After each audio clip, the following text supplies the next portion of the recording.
guys. Share ko lang sa inyo guys, no. Kung may mga luma kayo, mga bota, mga di na ginagamit, huwag niyong itatapon tulad nito. Yan.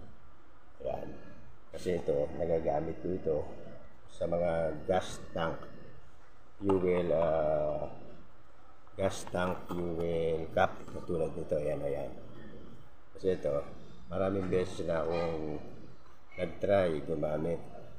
Ginamit ko yung interior, ginamit ko yung nalulusaw sila sa gasolina, pati yung o-ring nalulusaw, pero ito hindi ito nalulusaw. Galing ito sa bota, lumang bota. Kasi yung bota kasi ano ito panlaban ito sa mga kahit na anong chemical, hindi siya natutunaw.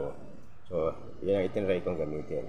Nagagamit ko na siya na 1 linggo, hindi naman siya nalulusaw. Ayan, buo pa rin. Tsaka wala na siyang leak, wala na yung leak yung aking tangke. Kaya nakakatipid ako sa gasolina. Yun lang mga lodi, share ko lang sa inyo. Morning.